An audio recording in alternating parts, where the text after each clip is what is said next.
बीते साल की 3 दिसंबर को जिस तरह से 4 राज्यों के विधानसभा चुनावों के परिणाम जग जाहिर हुए, उन्हीं 4 राज्यों में हिंदी पट्टी के 3 राज्य भी थे और 3 राज्यों में राजस्थान भी एक राज्य था जिसमें 200 विधानसभा सीटें आती हैं। लेकिन एक बार फिर से राजस्थान की सभी विधानसभा सीटों पर मतदान नहीं हुआ और मतदान यहां 199 सीटों पर हुआ था, जिसमें भारतीय जनता पार्टी ने कांग्रेस को बड़ा झटका दिया और 115 सीटों पर जीत दर्ज कर ली थी। लेकिन 200 विधानसभा सीटों वाले राजस्थान की 199 विधानसभा सीटों पर तो मतदान हुआ, लेकिन एक जो सीट ऐसी थी जिस पर मतदान नहीं हुआ, उस पर मतदान हुआ यहां पर उपचुनाव के रूप में 5 जनवरी को, जिसके परिणाम आज सबके सामने आ गए। दरअसल यहां पर राजस्थान के श्री गंगानगर जिले की करणपुर विधानसभा सीट पर 15 नवंबर को पूर्व विधायक और कांग्रेस प्रत्याशी गुरमीत सिंह कूनर का आकस्मिक तरीके से निधन हो गया था, जिसके बाद संविधान के नियम के मुताबिक अगर चुनावों से कुछ ही वक्त पहले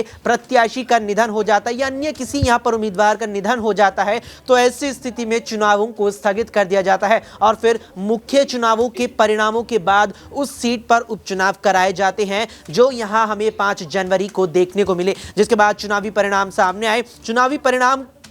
तो यहां पर 8 जनवरी को सामने आए थे, लेकिन उससे पहले अगर बात करें तो जिस तरह से यहां पर गुरमीत सिंह कूनर का निधन हुआ, जो यहां कांग्रेस के प्रत्याशी थे, पूर्व में विधायक भी थे, तो उनके सामने यहां पर भारतीय जनता पार्टी के प्रत्याशी थे सुरेंद्र पाल सिंह टीटी। यहां पर उनकी जो विधानसभा सीट थी उस पर यहां चुनाव नहीं हुआ। लेकिन उसके बाद जब भारतीय जनता पार्टी ने राजस्थान में सरकार बनाई, इसके बाद जब सरकार के मंत्रिमंडल का गठन हुआ तो उस मंत्रिमंडल में यहां सुरेंद्र पाल सिंह टीटी को भी भारतीय जनता पार्टी ने जगह दे दी, जो वाकई में हैरान कर देने वाला फैसला था। क्योंकि यहां पर जब विधानसभा जीतकर एक नेता आगे पहुंचता है तब जाकर के उसे राज्य सरकार के मंत्रिमंडल में शामिल किया जाता है। लेकिन यहां पर सुरेंद्र पाल सिंह टीटी को भारतीय जनता पार्टी ने विधानसभा जीतना तो आप छोड़ दीजिए, यहां पर चुनाव लड़ने से पहले ही मंत्रालय में जगह दे दी थी। लेकिन उसके बाद जब यहां पर सीट पर उपचुनाव हुआ, उस उपचुनाव में बीजेपी को तगड़ा झटका लगा और कांग्रेस प्रत्याशी ने यहां पर